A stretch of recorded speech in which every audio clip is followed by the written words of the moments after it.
Welcome everyone. It is IKYA Live, world news from the spiritual perspective, and the only news program on the planet giving you practical spiritual advice for your everyday life.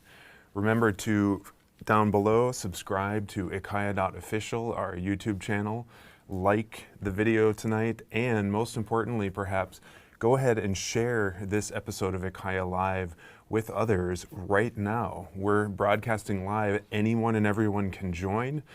And IKYA Live is really a conversation. It's a news program, but we turn it into a spiritual discussion about how the events of the world around us affect our spiritual path and are really a mirror for our spiritual study.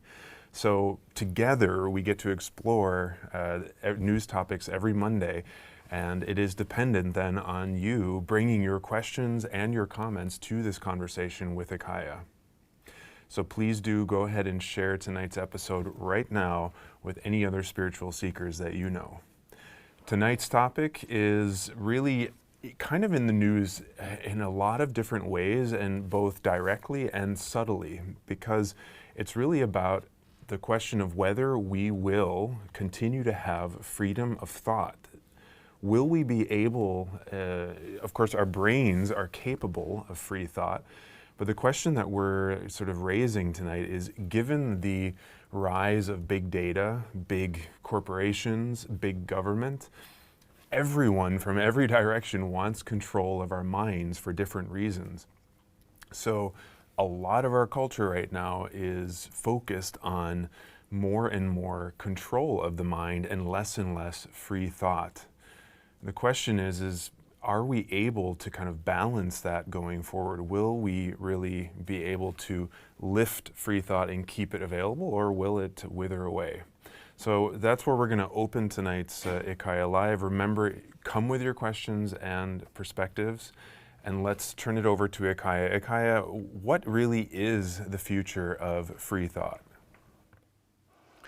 I think the challenge in this discussion is that we assume that we understand what thinking is. And thinking can be many different things, and most people are not really thinking at all ever.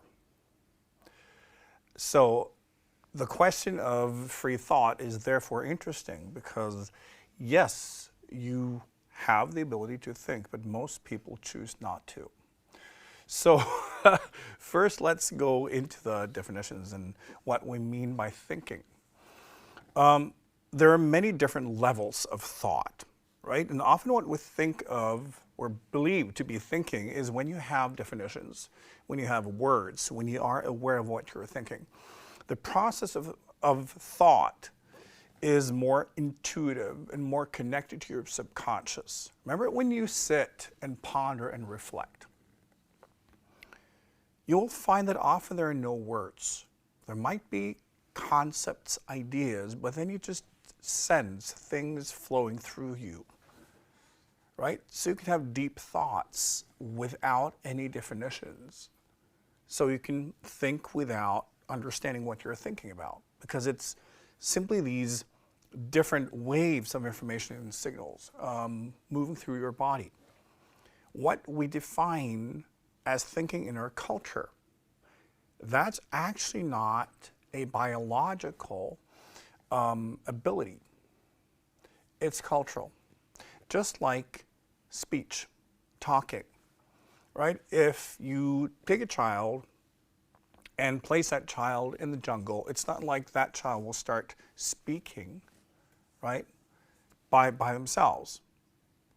To develop language, you need defined thought, you need words, you need concepts, all of that. So it's not something we naturally do, it's something we're trained to do. And this is the interesting thing, I think, about our current culture, is that we're trained in being manipulated to not think. And there are many reasons why this is happening, but most people don't want to think. Thinking is difficult. It's a skill, and it requires a lot of you to be able to think.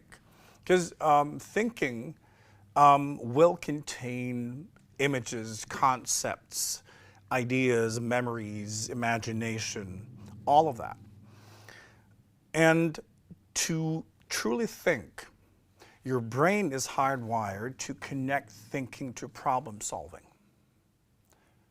When you go back to human evolution and you look at how the human brain developed and why we developed thinking, it's to, number one, recognize what is beneficial, what's dangerous, this or that.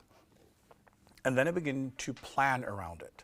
So instead of just being in emotions and response and chemicals, you begin to develop a new level in your mind, in your brain, where you're able to plan. You can foresee.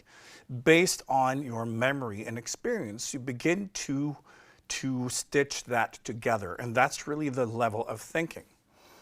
But thinking has always been connected to, I want to do this.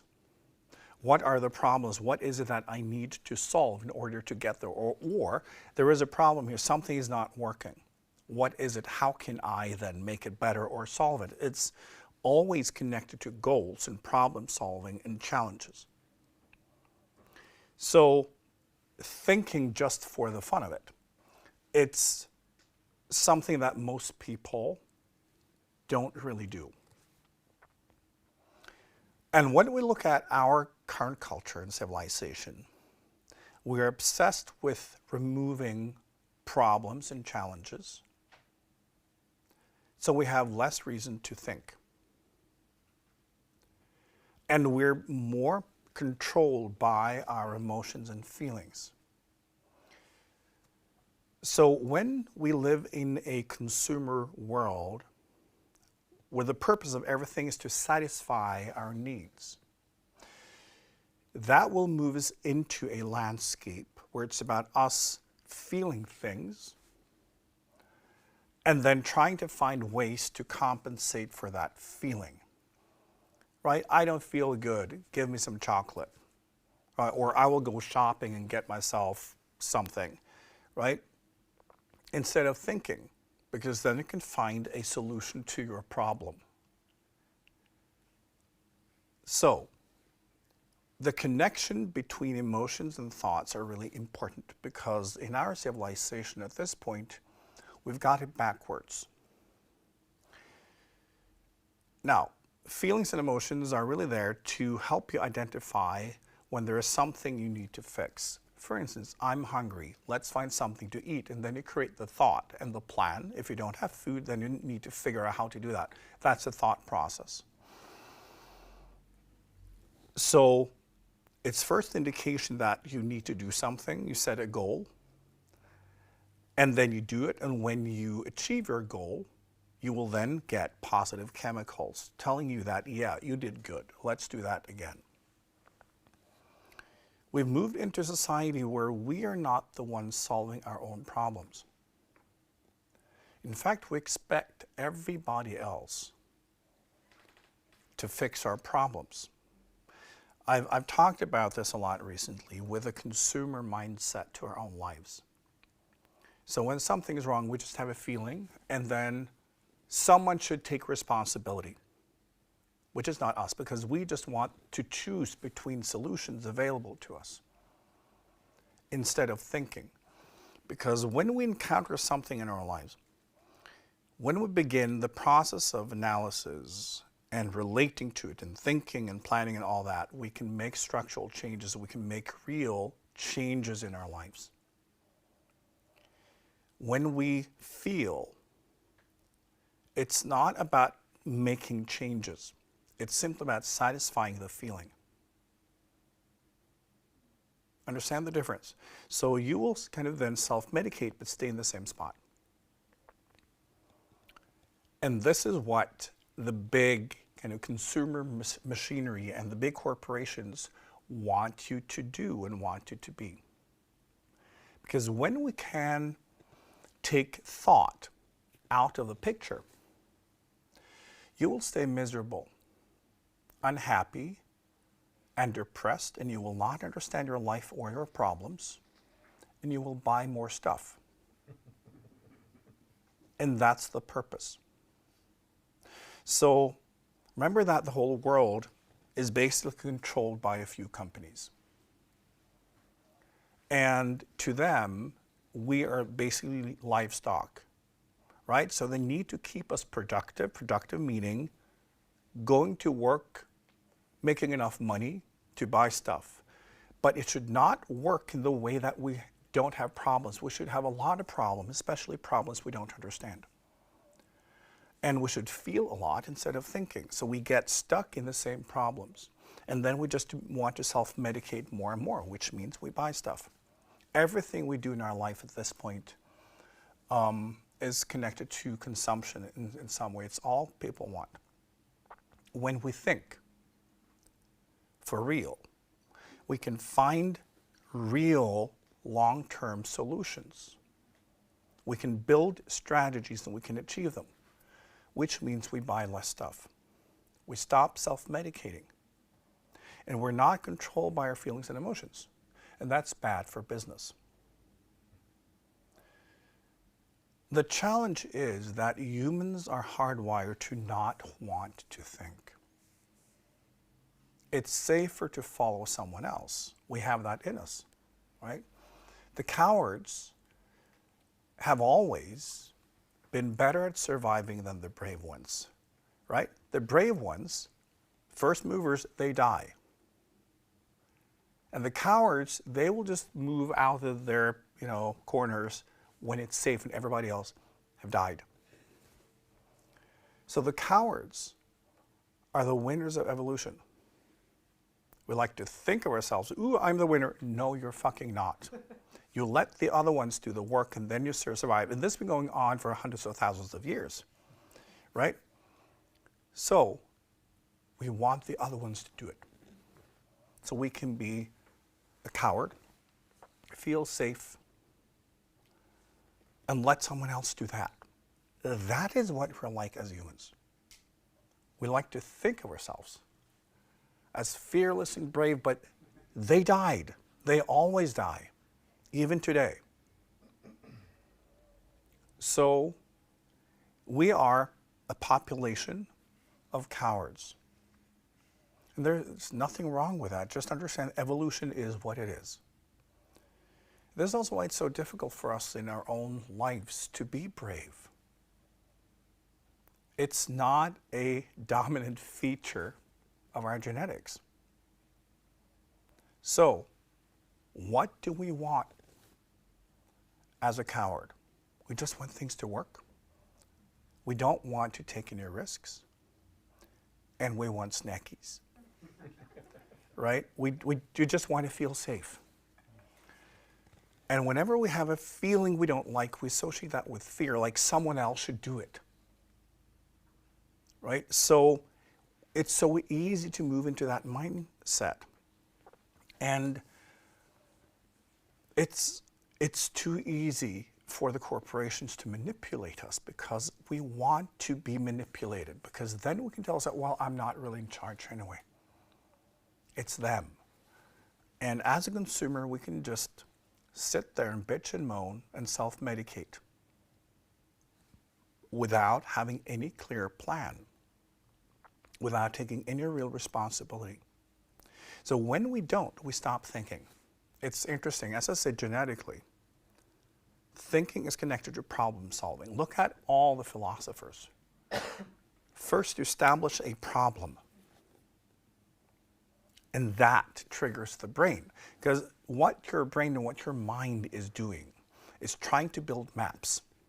It's all it's really doing. It's trying to understand what reality is and how for you to survive. That's why you need a map. So you can figure out what's the best, route, how to not die, and how to win. So your mind is constantly trying to build maps. And then your feelings are there to relate to what you find in the real world. So oh, right, I'm here, based on your map, based on your understanding. But what is really interesting when it comes to the process of thinking or not thinking is really how far away from you is the goal. Just think of it. if you have a goal that is difficult to achieve, how can you connect to it? You need to have an overview. You need to understand where your journey is going. So it means you need to lift your point of observation. And the farther away your point of goal is, the higher you need to go to see it. And this is why when you look at like scientists and big problem solvers, they've never been attracted to the mundane. They've been attracted to the impossible, because it gives them the ability also to lift their attention, their process, and their thought far beyond the everyday life. And it's in our brain. We're actually wired that way. So, again, the more bold we are, the more ambitious we are in setting goals and defining, I need to understand this. That's also a goal. It does not have to be practical in the way that I want a car, right? It can also be figuring something out. Big existential questions. But to connect to that point, you need to have the observation of the landscape. And then you need to start understanding how to move through that landscape and the different steps. That is what thought is. And that will always trigger constructive thought. Now, as I said, when we are too much in our emotions, we stand still, because the emotion is, I want this now. It's about me. It's about my needs in this moment. It's not about you growing or learning or changing. Right? So thought is always about you adapting to life, achieving something that you're currently not able to do. And it's going beyond emotions and feelings. So what we've started doing today in our civilization, and this is new, we've been tricked into thinking our emotions and feelings instead of feeling our thoughts. When you don't have goals, and this is, again, when you look at your own life, when we're too much in the consumer mindset and we've stopped thinking, it's because we are too much concerned with our needs and our feelings and what I need in this moment. And you will see that you don't have long-term goals. You don't have any big goals. You might have dreams. Those can be emotional. But a goal is when you make it concrete and when you understand exactly how to get there and you have a plan. Because that requires thought. So when you have clear goals in life, you will think, you will analyze.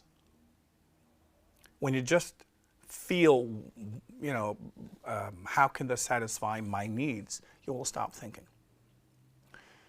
And it never fails. When you look at people who are too dominated by their feelings and emotions, they really don't have a lot of concrete goals and ambitions. People are really good at thinking and thereby also controlling their thought. I'm not talking about suppressing them, but having a better balance. They always set goals. It can even be when you enter a situation, when you have a conversation with someone, what is it that you want to achieve? Because then immediately you will start observing it from above and understanding how to navigate. So, how the big corporations make money is to manipulate and trigger you into believing that your needs and feelings are so important. And we've gotten that through, movies and everything, and even the news trying to trigger us into feeling stuff because that gives ratings. So we live in a civilization where our whole emotional complex is overinflated and also inflamed, because we can only make long-term healing, or establish long-term healing in our emotional complex when we set constructive goals and we build. So when we just feel, we will not have a plan, we will be more confused, we will get depressed, and we will self-medicate. So you will be set in a kind of mode where you will become a complete dopamine addict, where it's that satisfaction that matters to you, and where, when you look at a whole civilization at this point, it's what it is about. Because true thinking would give you an understanding how to adapt to life, how to change yourself, because intelligence and logic would say that the world cannot adjust to you, to when you have to adjust to life. That's kind of rule number one in evolution. And yet, when you look at a lot of people today, they seem to think somehow that life should adapt to them. And that stops critical thinking and true analysis. So corporations want us to feel terrible. And if you look at everything that we're being fed, it makes everything worse. We feel bad, we self-medicate with things that makes us feel bad. We watch movies to feel bad, we watch news to feel bad, social media makes us feel bad. And the solutions that we're given are not real solutions. Right? Just look at even, when it comes to the environment. Right now, I've made fun of this, like, straws are terrible, so we make them out of paper, right? But we put the paper straw in a plastic bag, right? And then we still drink out of a plastic container. It's just stupid. So people go, I can't really do anything about anything anyway, because I am not responsible. We are taught that we're not responsible in our own lives. It's always them. So we feel helpless, and all we can do is to be angry, right? Like an angry consumer, like an angry customer, because we don't understand that we can create our lives, we can think, because we've stopped thinking. So what we'll also talk about a little bit today is how to learn the process of thinking again. Kids today do not learn how to think anymore.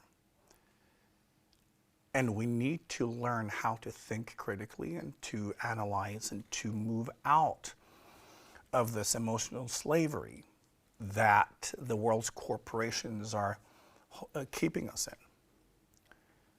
But understand that keeping you miserable is a willed strategy for these corporations. Because it means that you accept living in misery, you accept that your life is barely working, and then you consume more stuff. If you were happy, you would consume a lot less. Nobody wants that. So everything you're being fed is designed to bring you away from happiness, to make you miserable, and to make you feel little bursts of happiness when you consume. And that's really what we're up against. Quick questions? Yeah, okay. Yeah. Okay, well, we've got a cue, so just Yeah, a moment. sure. First, based on, you're saying that it's mostly corporations, but I think there's a question of, first you have big data, which all of this bombardment is based on, and that will be more at a higher level in a way, being used by business, government, all actors. But it does raise the question, are governments also doing this to us, trying to keep us trapped in this loop of consumer, satisfying our needs and wants? The thing is that politicians are people. I always say politicians are normally doing their very best, but they're just like everybody else. They're not better, they're not smarter, they just want to be part of making a difference. Right? So, but when it comes to big data, yes, it's simply that whole machine becoming more sophisticated, right? And figuring out new ways to make you happy, to make you feel good, right? Because that's really what it is about. So first they can make you miserable, and then they can show you how to self-help so you can feel better for a while. But the thing is, this is part of human nature. It's important to understand that we don't need conspiracies because people are quite similar. We share genetics. And evolution has made us behave a certain way, think a certain way, and feel a certain way. And the same type of people gravitate to the same level because they have the same ambition, therefore they have the same patterns and the same wounds and all of that. And therefore, as I say, it seems like everybody has been talking together, but they haven't. It's simply that the same type of people gravitate to the same level with the same behavior and the same everything. So, most people being part in this huge manipulation thing, they're not even aware of what they're doing because they're just part of it. Ultimately, it's us humans manipulating ourselves because we want to be asleep.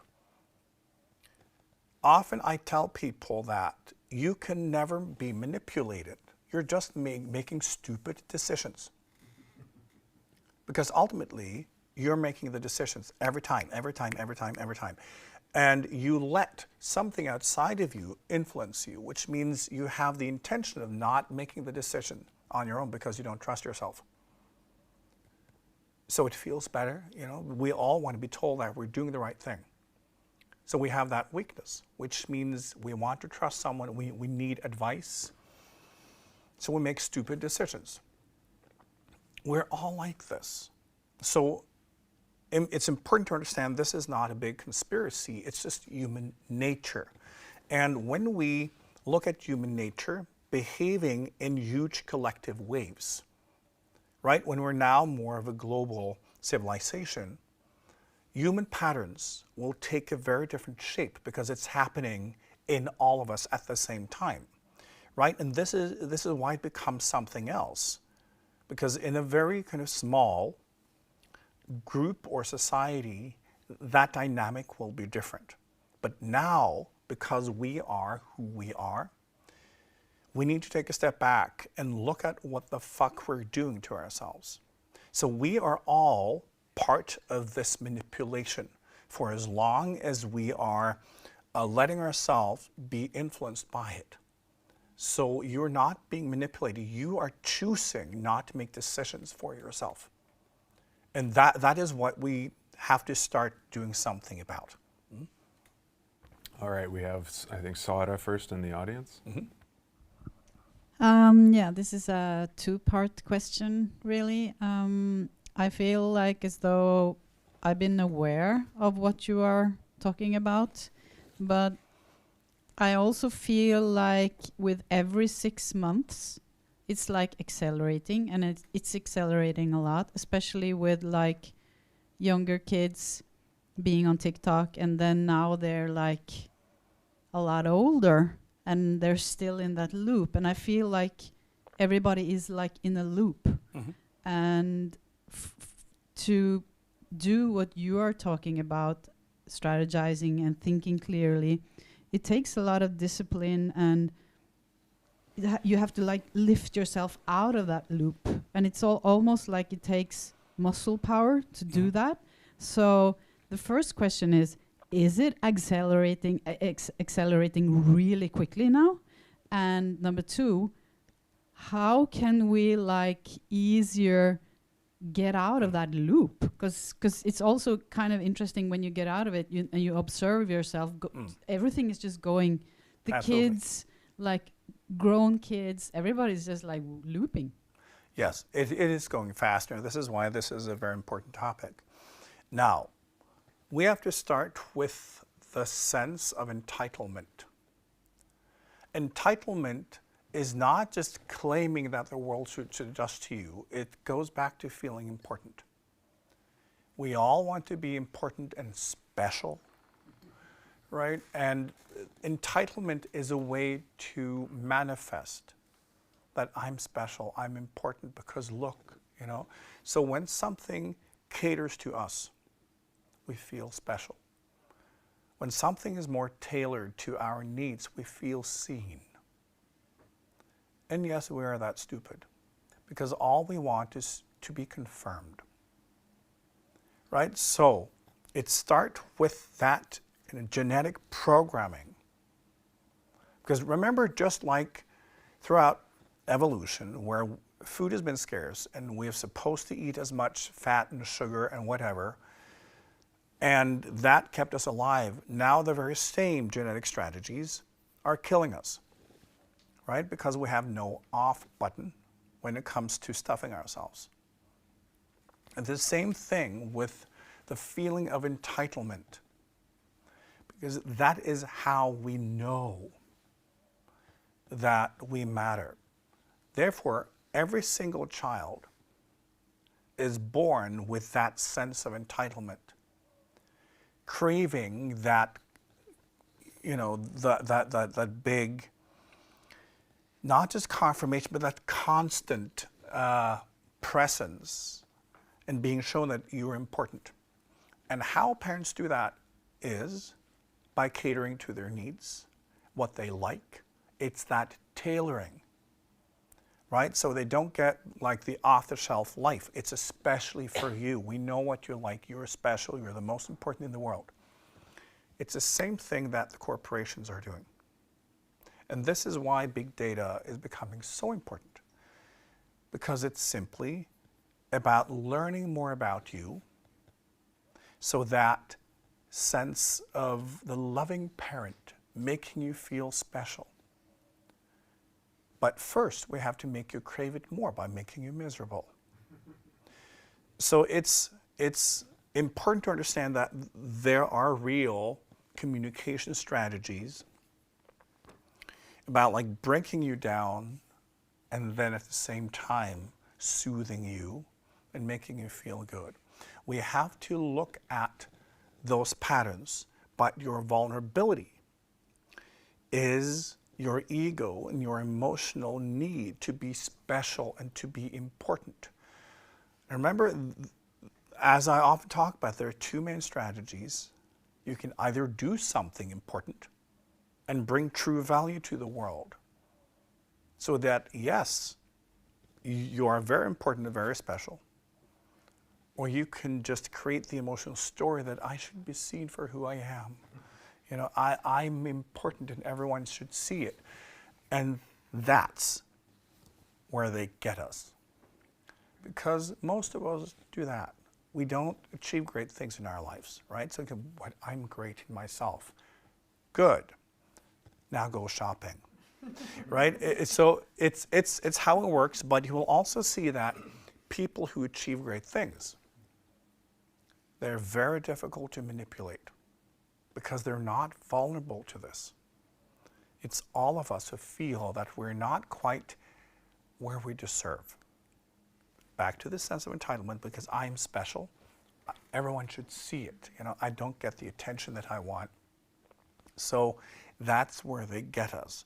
So to move out of this vulnerability, to basically move yourself into a position where you are even able to think, you need to eradicate your sense of entitlement.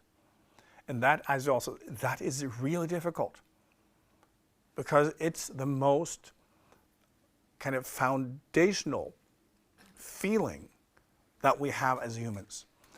And the more complicated life gets, the more we go into that. Because if we can get the confirmation that we are special, we know everything will be okay. So the more chaos we experience, the more we just want that feeling. It's basically the feeling like my parents will save me, right?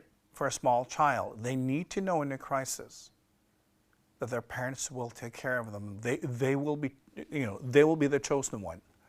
If they have 10 kids and they can't bring everyone, you need to be the chosen one, right? It's that. So when there is more chaos and you're more confused, your sense of that childish entitlement grows stronger in you. You just look for that. And you have no idea why, because you're not thinking. But you just want that. So we all become attention whores, right? Because we have now outsourced our own authority. So yes, we have the parent being the corporations and the brands and the governments and all that. And they need to show us that we're special. And if you look at marketing, if you look at communication, if you look at what politicians have to say to get elected, it's that. Making their base feel special. I see you, I understand you, you're so very special. You're more special than everybody else, right? And it's that. It's happening, and it's, yes, it's accelerating. Because people are getting more confused, more scared, which means they're even more vulnerable. And it's too easy to go there. Again, why wouldn't there? It's like printing money. So on a global scale, we are doing this to ourselves. In the process, we're making more and more money and giving more and more power to big corporations and governments and all that, while we are dying inside. Right? When you look at this from an evolutionary point of view, it's like, wake the fuck up. It's beyond stupid, right? But you have the power. You can think freely, but most people have forgotten how to think because it's not required. What's required is to feel a lot and then complain, right? And then choose what you want to buy. So it's a personal process, and you need to realize that you are the only one with responsibility in your own life.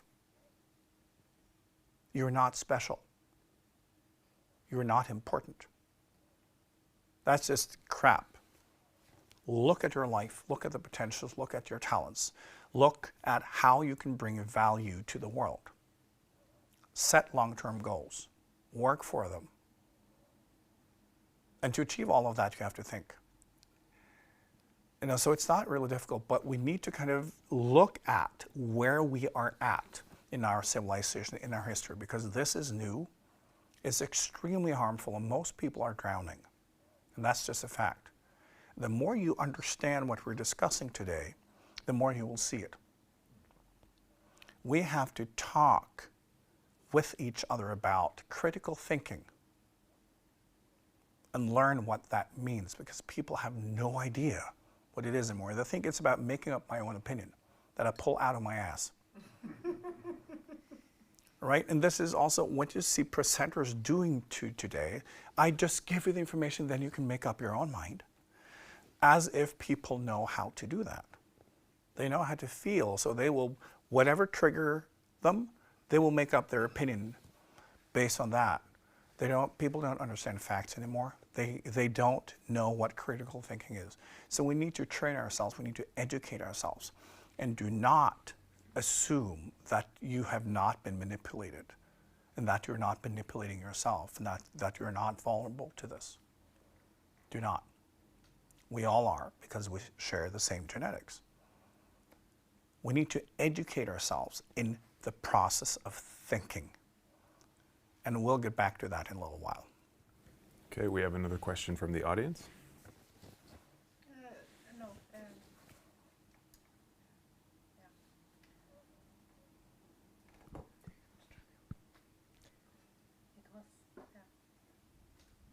Hello? Yeah. It was nothing. Okay. Yeah, you answer it. Okay, so if we then go to Xavier online, you're talking about like thinking freely as kind of like a training that we need to do. And Xavier asks an interesting question. He's curious about the relationship between the physical and the mental, kind of like could we contribute to thinking more critically by, for example, working out regularly and keeping our body fit? I think the best way to do this is actually by thinking. And to go directly there and to examine our thoughts. And register that, as in most people today, they think as an extension of their feelings. So they create thoughts around what they're feeling. That's crap. A thought should be free from any emotion. It's a way to try to get past our own bias. Our own bias is when we inject our feelings and emotions and stories and history and all of that into thoughts. Critical thinking is a way to try to eliminate bias. So we can bridge our mind and our position, our understanding with what it is that we haven't yet learned. Right? Because without us understanding what is the missing piece here, we will never look for it. And when we're not really interested in that, we're just interested in how it makes us feel, we will not be looking for the missing pieces. So I advise people today to learn more about thinking. And I say, like, where to start? Very simply, philosophy. When you look at the classic philosophers, what they did was trying to understand the process of thinking and different ways of thinking and exploring the mind and exploring logic and how we analyze and why. And this is, when you look at education, up till this point, basically, philosophy was a part of it. But entering the world of philosophy and thinkers is a smart way to start, and there's a lot of accessible literature on philosophy, and just like explore people who have actually been thinking and their process, right? It can also be spiritual thinkers. There are a lot of them too, but it's learning how to analyze, how to relate to the world. Thinking is looking at something, first observing it, trying to understand what it is, picking it apart, studying the different parts and putting back together and see if it can work, and see if it doesn't work, what's missing, and then looking for that and trying through our imagination and logic to say, okay, if it's like this, then that should work, and if I apply that, then we build maps, right? So you should have a sense of building your map, building your understanding, always going beyond what you already know, always assuming that there is more. And also, read books on critical thinking. Read books on logic. As I said before, many people in modern spirituality are so gullible because it's so much feelings and emotions and thinking that you can feel what truth is. You can't. And we want today to feel what truth is and then having that confirmed. And this is again why many people find what I teach very confronting, because I don't do that. I do the opposite. To me, it's using thought and using the mind as a way to also understand ourselves, understand how we as a vehicle, as a channel, as a container of spiritual truth and spiritual flow, how we can operate, how we can let more of what is come through. We cannot operate reality, we can only operate ourselves. So thinking is basically you, over time, writing your own instruction manual to your own existence. I've never met any being in a high consciousness, and then I mean like for real, in a high consciousness, that's not also extremely intelligent, that has a vast knowledge. It's not about feeling, it's about deep understanding, and you also need to use your mind. But you need to learn to use it like separate from your body, separate from your emotions, your stories, and your bias. And that part, corporations can never get hold of. Because when your mind and your thought operates as extensions of your consciousness, no one can ever manipulate that, because it's on a different level. Because when things happen, you can observe, you can interact, you can investigate. And it means that you are free. You will never be free in your emotions and feelings because they're simply too easy to manipulate. We have a question from Elizabeth in the audience. Is it on now? Hello? I was just thinking about the process of creativity. because as a creative myself, I find that it's sometimes the creative process can just stop because I feel that I'm almost too stupid. And that I don't have enough, attention span or brain power or whatever it is. And what I found over the last few months, I suppose, is just that it's been helpful to go into the more tactile rather than the digital, and also go into, when I consume products, for example, that I feel reflect more of the actual creative process rather than the creative process that is just keeping us in this loop. It was also a side comment, but I also think it's a little bit different. But no, it's not. The thing is, what you mentioned here is interesting, because when you look at our senses, right? Our brain lives in a little case in there, is not connected to anything outside. What we experience as a world is a hologram created in the brain, right? Based on sensory information. So part of thought is taking sensory information, analyzing it, and then, start piecing it together. And this is why it's natural for us to kind of do that. That's the biological part, but then becoming aware of it and defining it and play around with it, that takes more attention. But for instance, when we meditate, as I also said last week, when we focus on being no one, and it's just like when you sit and you close your eyes and just focus on, I am no one, I'm nothing. So there is no me, there is no, I'm nothing. And then listen to your senses. Because what happens then is that your senses will not filter as much, because normally your brain will filter out anything from your senses that is not relevant to how you feel, what you want, what you need. So the senses become very selfish because that's the instruction, right?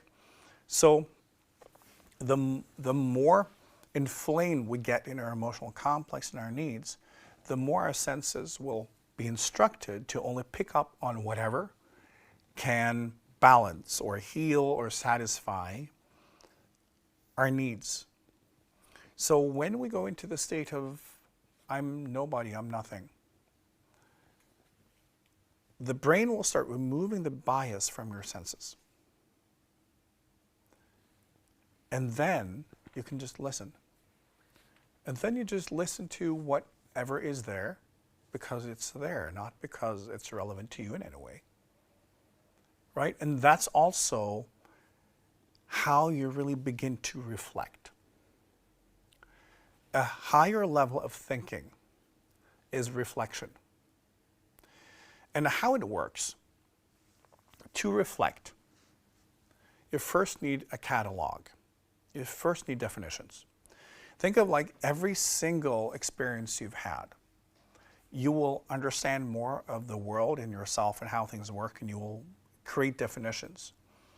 And your brain will build up catalogs of what things are. And this is why you can just look at something and understand what it is. So, to reflect, when you remove your bias, which basically says, I need this, you will only be using a very small part of the catalogs available in your brain. When you go into the state of, I'm nobody and nothing, they can open up. And then your senses open up. And then you will be able to be in communication with life and with what is beyond your bias. And then that will just start flowing through. And then your brain will go, oh, that reminds me of that. That reminds me of that. Oh, it will just sit there, and it will kind of like be a passive state of thinking. Most of you have experienced this. But this is what's really happening, is like you just let things wash through you, and you just recognize that sometimes it hits something in a catalog, and you will have a sensation or an understanding of something. But often what happens in the process of reflection is that you go, number one, beyond your bias. And then all of a sudden you will have a different way of something that you have experienced or a thought or like something. It will be assembled differently because you move out of your own personal state, your own personal needs, because that then become the goals for the brain. When you open up and you just like have that open curiosity, that state of reflection will bring in different information and it will be assembled differently based on the catalog that you have and not just the very few kind of parts of it that are associated with your current bias.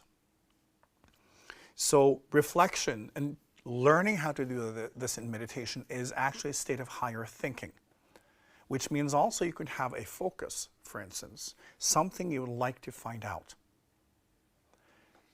And then you take that and you bring it into that space where you say, I'm nothing, I'm no one. And you open yourself up both as a catalog and through your senses. And then you just let that process wash through it. And then often, new angles will just begin to, many have experienced this, right? Philosophers have definitely experienced this. This is often the state where they understand things. This is also where people innovate. We go beyond our current state, right? But it's actually thinking. It's just a higher version. And then that extract can then become more concrete when we then apply definitions. When we then begin trying to understand what it is that we are thinking higher up, and then it becomes concrete thought. So that's one way we can practice. Okay, we've got Rick in the audience. I really love the way you're taking this discussion into how we think. I thought we were going to talk about tech and Bose headphones and iPods and all kinds of stuff like that work on us. I'm wondering about communication and language and how that affects thought. There's a really interesting project going on with Reza Askin and the Earth Species Project where they're decoding animal language. And we're really close. We're like 12 to 24 months away from having completely decoded whale language, for example. And we're finding that a lot of our human concepts map one-to-one. They have many of the same concepts, but they're finding this vast area of speech and communication that whales have that we don't understand what's going on there. And the question I have is just one of, whales have had 300 million years of evolution in their language undersea, whereas humans, we have 400,000 years. It's very primitive. Will opening that door show us different ways of thinking, I guess, based on different ways of communicating? Yes. The interesting part here, of course, is that where we start as humans, of course, is thinking that we're the more advanced species, right? So we have thoughts and concepts, and then we believe that is the default. So then we take what other species are doing and filtering through that, right? And of course, then there are certain things we don't understand because we expect it to be the same. And they, of course, have a different way of relating to the world around them. Part of their communication is in, I would say, layers of empathy that humans don't have. Because I would say humans do not have empathy yet, not for real.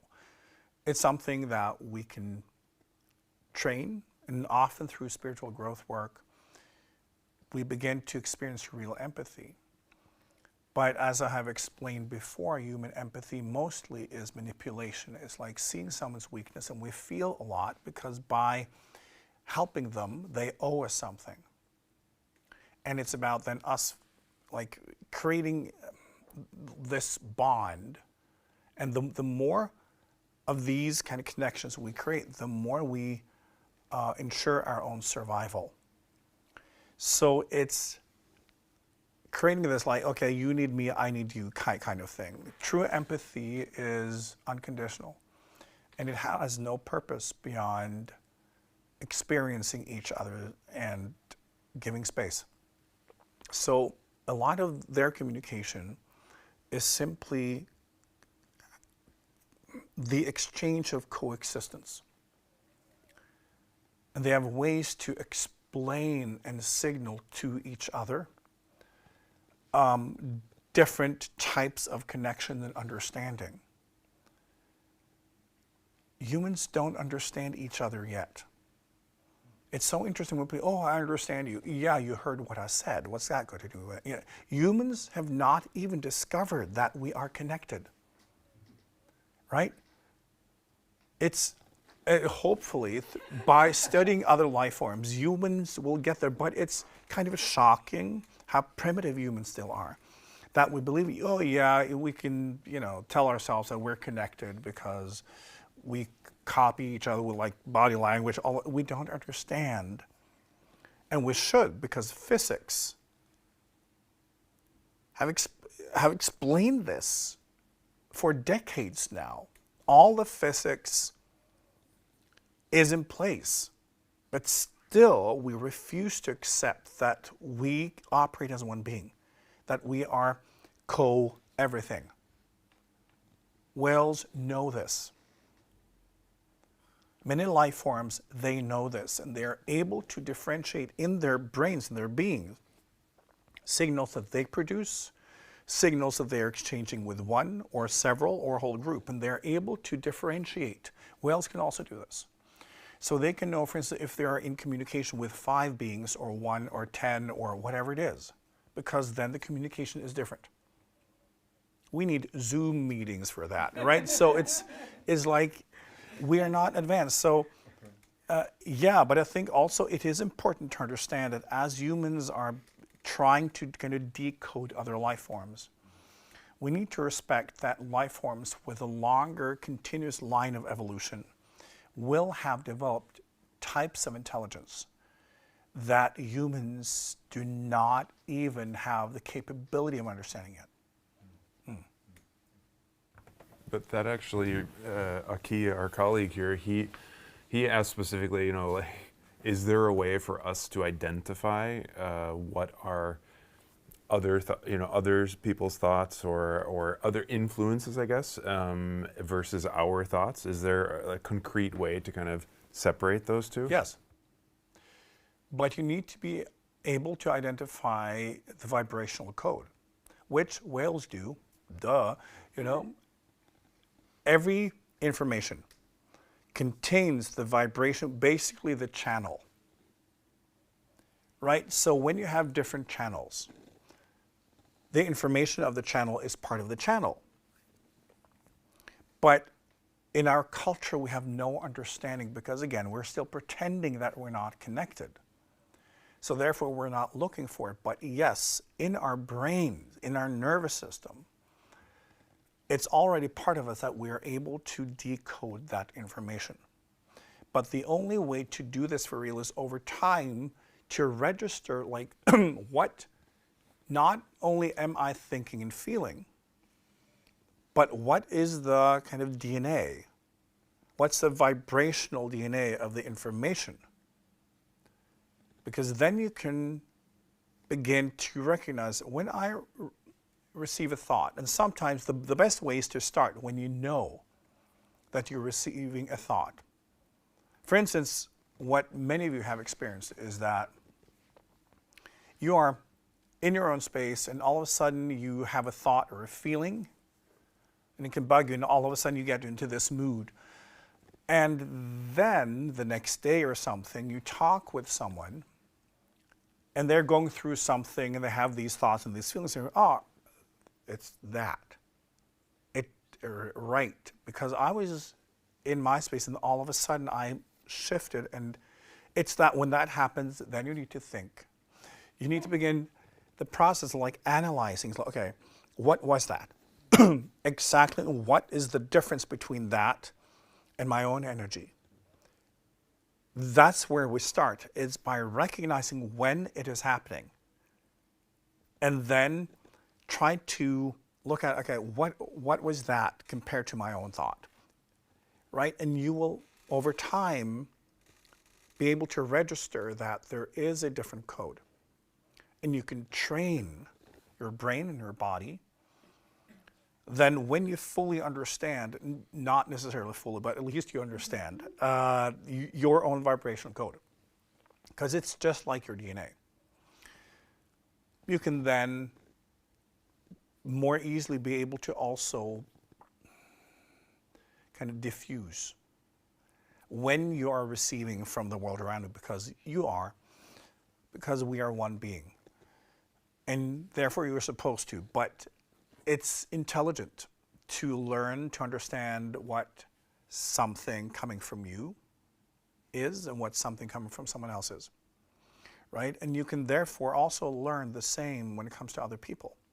When you know someone, start reflecting and thinking, what is it that makes them them? Because when you know someone, you're so used to feeling them and sensing them that you just, and you think it's because you can see them. If you then, if you now focus on someone you really know well, you know their energy, you know everything, and just look at them. Look at someone you really know well, and then just peel away their physical appearance. And just like there's energy, like, yeah, they're still who they are, that energy. Try to sense and look at that energy. And what is it that makes them them? Right? When it's only information and code.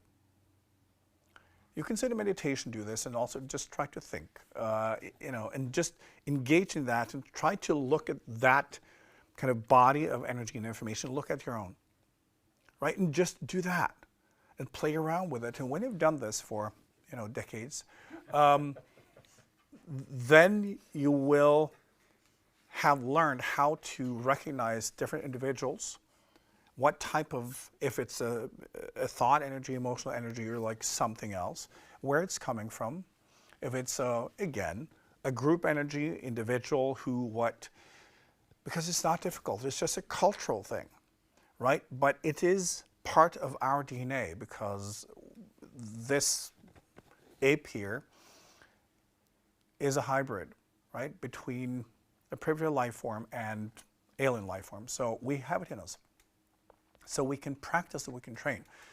My experience is that this is a natural part of spiritual growth. That as we work in meditation and in a spiritual work in different ways, we do become more aware of the kind of signature, the vibrational DNA from others. And we can pick up, right? It's natural. We're supposed to be in this exchange, but when we are able to differentiate and when we have kind of established the understanding in our brain of our own code, we can be bombarded with all energy and information from everyone, and you can just like, because you can go on kind of like personal setting, right? So all of a sudden you're just in your own space. It's just a matter of practice. And this type of awareness will also make you very conscious about what type of influences are you exposing yourself to. Also when it comes to corporations and civilization, social media, whatever it is, right? We have to be aware. It's not like the information is not there. It's that we're lazy. We just want to be comfortable and we want to be a coward. So it is important that we confront ourselves, right? And take a look at what the fuck we are doing and see that this civilization is in for a very bumpy ride. And we will all get injured unless we decide to take the wheel, at least in our own life.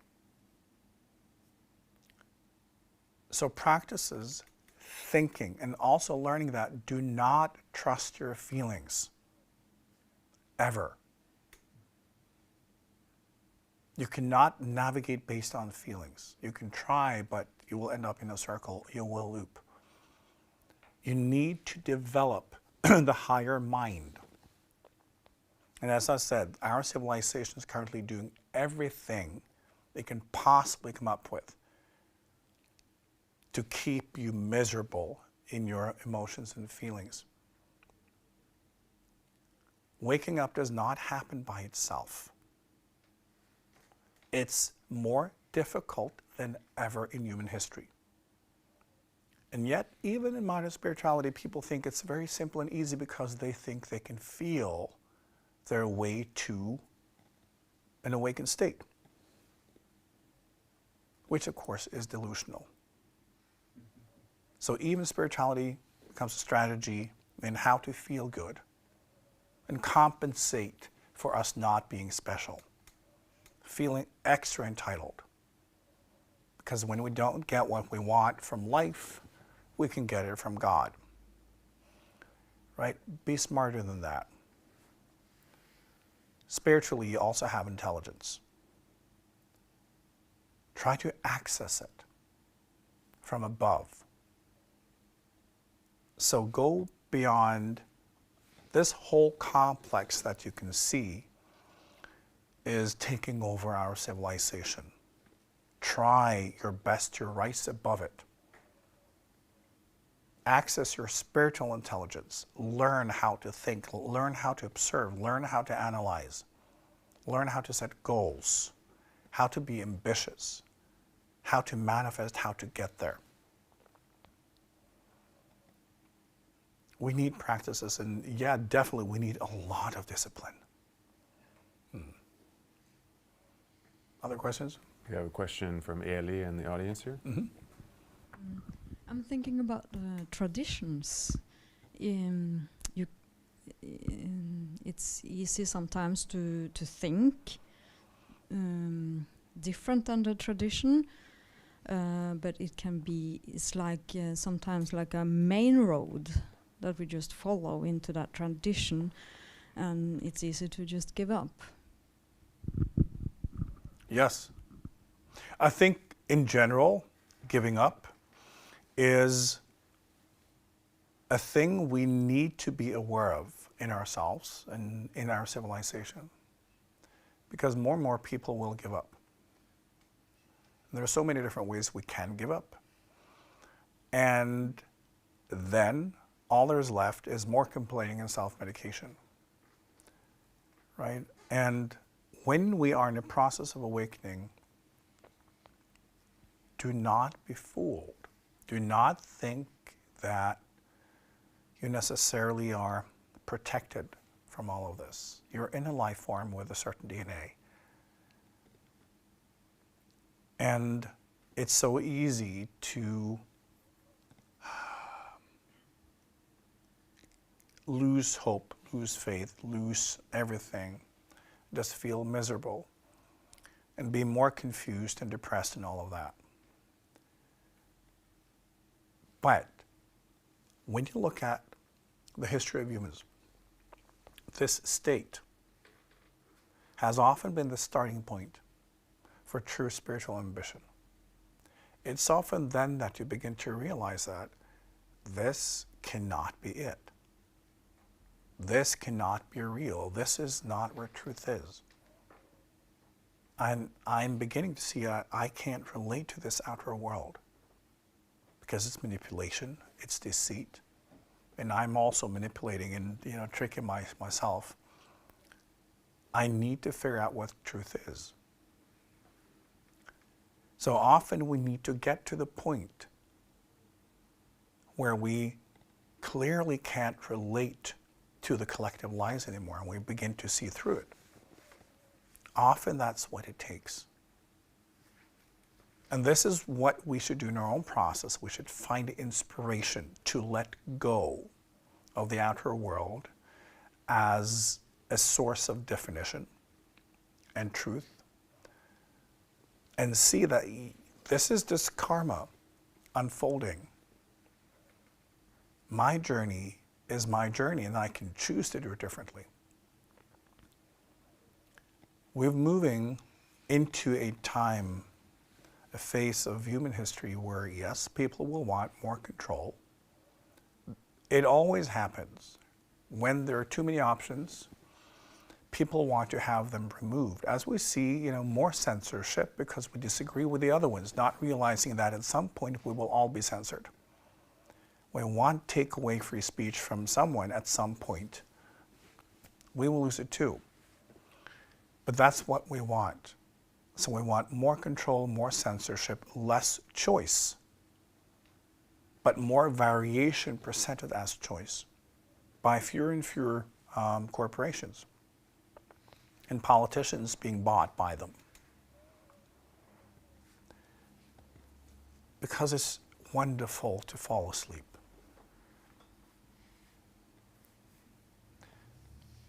So waking up is extremely challenging, and you have to often get to the point of extreme pain. And we recognize that sometimes when the suffering is bad enough, you begin to see through it. Because you start seeing the comedy. And you start realizing, oh, this only exists because I relate to it. If I let go, it doesn't exist. It's thinking. It's higher thinking. It's applying critical thinking from higher up because your brain is saying, this can't be real. This map is all crap. And yet I experience something inside that is true. And that's not reflected in what I see outside of me, so. And then the mind starts going. So you need to have an active higher mind to pull you into a process of awakening. As long as you feel, you'll just feel more pain and suffering. You'll just go in circles. There's no way out. So if those of you watching have an established practice, and when you recognize that you feel a lot, I hope at least that you'll learn today you need to grow out of it. It's dangerous today. Not 100 years ago, not 1,000 years ago, or 100,000 years ago, but today, because of how our civilization works. We need to be able to move higher. And we cannot use the illusion and the fantasies established by our feelings and emotions and needs to get high for real. We can only move high up in our own fantasy bubble. We need the mind to bridge the self with reality. So back to education. We need to educate ourselves in many different ways, and we can only do that when we realize that, oh, there is something missing here, right? So, as I mentioned, books, philosophy, all of that. Learn to apply critical thinking in your own life. Look at the goals you've set. If you have not set clear goals in life, do that. Your goal cannot be about fulfilling your emotions. This is another mistake that people make. I just want to be happy. That's not a goal. It should not be a goal. You should understand, like, if you want to be happy, how do you build it? What do you need to manifest? How do you want your life to be in order to be happy? And then you need to make a plan. So everything has to be concrete in the way you're able to formulate a question or something you want to investigate or something you need to figure out or something you want to build. It will streamline you. And then you can apply critical thinking to see, am I on track? Have I thought of this? Am I kidding myself? All of that. And it has to be logical. Remember that reality is basically math. So it's absolutely logical. As I said, when you observe something you think is chaotic, it's because it's operating on a level of logic that you are not able to observe yet. It's always us. We can be out of tune, out of order, the universe never is. So by looking at ourselves and establishing everything we do from a place of logic, that's a better starting point. Remember that you have the freedom to think. You always will have the freedom to think. But you need to make the necessary changes in your life to be able to do so. To be able to think and use your mind and even access your true consciousness beyond this collective manipulation that we're all part of today. If you don't have a clear strategy and practice for this, you don't stand a chance. Any other questions? Did we have any questions in the audience? No. I'm going to try to summarize a few more comments and perspectives that were offered online. And one is that this war for our brains seems to be more of a war of attrition, similar to the one that's happening in Ukraine, where it's about the corporations, governments, really, they're going to continue to conspire, to control, but it's really about whether we give in, right? I mean, it's like we've got to resist and stay active and lift ourselves, or we'll give in to our lazy human genetics.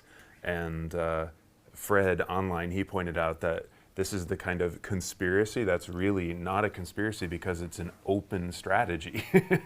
Both the corporations and governments are just openly doing this, and we're actively giving up in a way, one after another. So Linetta also, she offered that she had an experience today where she was in a situation where somebody was trying to sell her something, and she was able to actually lift herself up a bit, as I'm going to try to relate what she said, that she was able to lift herself up and observe her kind of human seeking confirmation from the person that was selling to her, and that seller recognizing what needed to be confirmed and then poking right at that.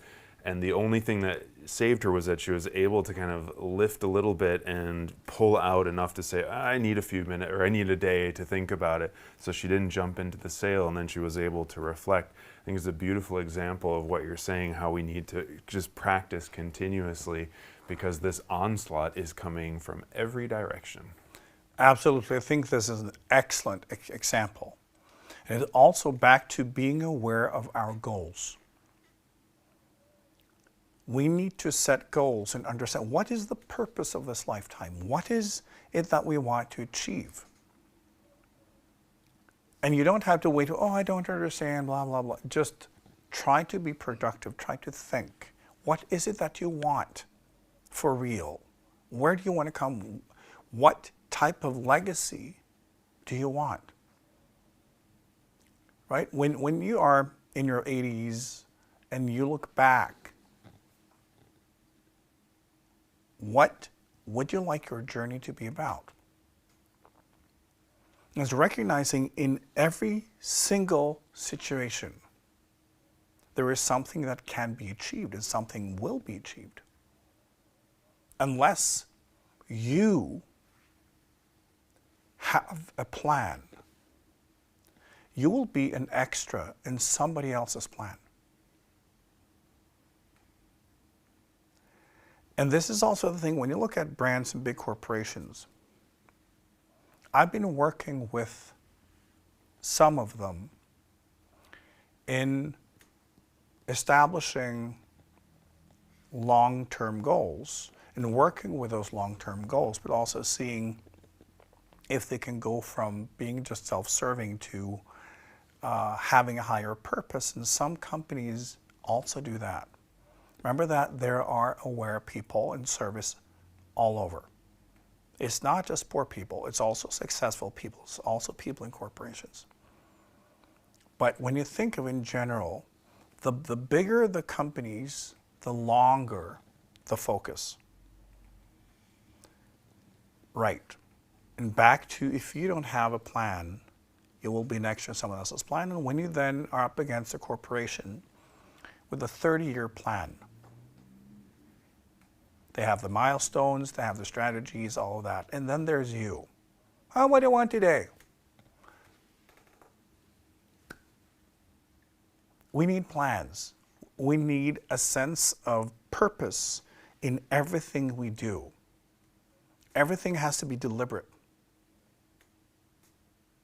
And it's about, this is also what happens when we build awareness in ourselves. We don't just do things. We understand why we are somewhere, what we want to achieve by it, what to do, how to behave, and then we can make the assessment after it actually achieve something. Everything we do should be building blocks in achieving our long-term goals. Every conversation, every action, it should have purpose, right? And this is what thought is for. Is making sure that what we do and how we behave has purpose. Because the mind is excellent at first building the maps and then understanding us as the avatar in that map and see if it actually matches reality and how to then achieve our journeys based on those maps. Every single moment can have purpose. And this is also how you're able to move beyond this collective manipulation. Because when there are huge global plans and strategies and you don't have any, you will always be an extra. And this is what you can see from most people today. They are the extras in the corporation's long-term plans. Right? So try to utilize your mind and not just understanding your landscape and your map, but build an understanding of purpose. What is it that you want to achieve by what you do? And then when we have a plan, when we have a purpose, we switch it around and say, am I actually achieving this by what I do and how I behave? So based on the goals, we then begin to look at our behaviors. And then we can change what we do, how we behave, what we feel, what we project to the world based on our understanding of what it will bring us. Right? This is what the brain's kind of level of thinking is for. It is productive. Your ability to think will expand the more you establish concrete goals and concrete purpose. And don't wait for it to be a feeling. Just look at, yeah, okay, this is better than nothing. Setting goals is also something that we learn over time.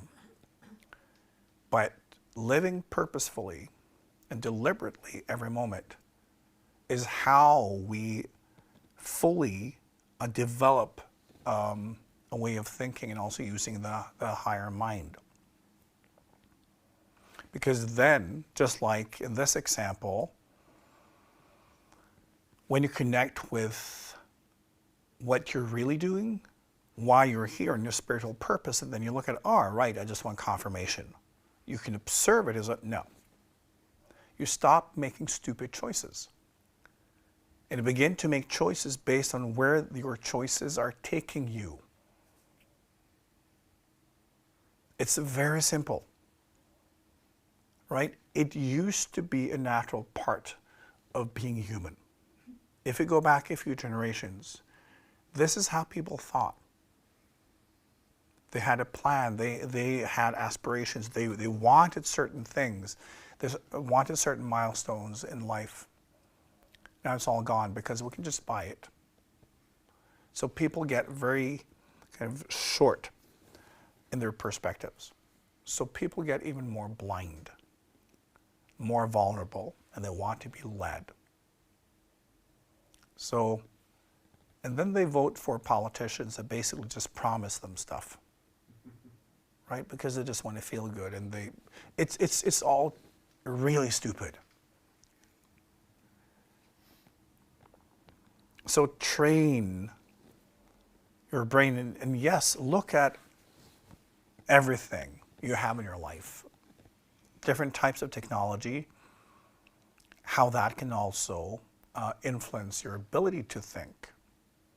A lot of the different forms of radiation that we're exposed to, like from satellites to gadgets, they're numbing us. They're not helping. It's part of the collective. It's not that they've been sitting down and trying to find like frequencies that will numb us. They're also part of the collective mind, right? So when there are certain things that we want as a collective being, that will influence the people who innovate. So it's easier to find what reflects the collective needs and wants. Most people want to fall asleep. They want safety. They just want to be confirmed. So a lot of kind of the frequencies and technologies and energy, whatever, that humans are working with will assist humans achieving that. So it's easy to see it once you see it. You need to pan out and look at the whole human experience and the collective life form, and understand, therefore, that there are no conspiracies. It's just humans behaving as one organism. And every part of the organism has to be in harmony with the organism, right? But we're not healthy as a collective life form at this point. And we all have the freedom, and the opportunity, and the strength and intelligence to move past this. But it's up to you. It's not up to anyone else. It's not up to the government. It's not up to the corporations to change. They will just keep selling you whatever you're buying, right? So we need to move into a state where we're not as vulnerable. And learning how to think and to apply the higher mind makes everything very simple. Do we have any more comments or questions? We do not. We're all good. Good. Now, as of when looking at the different things you have in your life and looking at the different addictions that we have, and also questioning, why do I want this? Why do I want that? What am I actually doing to myself? Understand that we are all, if we look at the average person, we are dopamine addicted, translating into different addictions in addition. We need to look at that whole complex, and we need to question what we are doing and what we are trying to achieve. Then you need to want to be healthy and balanced. You need to want to develop your talents and your skills. You need to want to take the wheel. You need to want to be in control. You need to want to explore reality more than confirming your own bias. All of that. And then figure out, how can I become more aware? How can I practice this? What types of choices can I make in my life that will pull me in that direction? Because you don't have to understand everything. But we can make smarter choices. As I say, you can only be manipulated when you make stupid choices. So become more aware, not looking at life or other people, corporations as the enemy. They just do whatever I tell them to. So give different instructions to yourself. Give different instructions to life. But understand, you have the full responsibility. You are the only one with the power and responsibility in your own existence. And try to meditate on that realization and then look at yourself and look at your life and ask yourself, am I exercising that autonomy, that authority? If I'm in charge of my own journey, am I navigating? Am I being the captain? And if not, in those areas where you can see you can make improvements, make improvements. And try to reflect, try to analyze, try to think. Because in this civilization, it will get a lot worse. And it will intensify. It will accelerate. And you can see it in people. But when you begin a process of awakening, that includes your brain and your mind and your thoughts, you can then assist others. It's not about blaming anyone. It's taking responsibility for our own existence. Finding our own path, defining what that is, and creating our own lives in a way that is productive. We need to help each other. We need to talk with each other. And please make people aware of what we've been talking about today. Encourage each other to embrace thinking as part of our spiritual practices and our disciplines. And try to talk and discuss with others your thoughts, how you analyze things, how you come to certain conclusions, what you observe, the type of maps that you're building, the type of templates, your plans, your ambitions, and how you build your way towards your goals. Let this become part of the spiritual discussions as well. Because then you will find that spiritual work is very concrete. It's very hands-on, and you can also achieve your spiritual goals. Thinking is a spiritual tool. It's also spiritual discipline. So embrace it, study it, and become a lot better at it, because you're going to need it. Thank you so much, IKYA, and thank you all for joining us for IKYA Live. This is world news from the spiritual perspective, and this conversation about what's happening in the world around us and how it relates to our spiritual study, process, and growth, well, it depends on you. So please, again, down below, subscribe to our YouTube channel, IKYA.official, and share this episode with fellow spiritual seekers so that they too might be inspired to think more and to also train, because the world is only getting more complicated and it will be more difficult for us to think freely. So it's up to us to practice. So please do share, and then share IKYA Live generally, because we are back next Monday at 19 o'clock or 7 p.m. Oslo time on YouTube Live and here physically at IKYA Center. So we look forward to you joining us next week, and again, thank you for being with us for IKYA Live.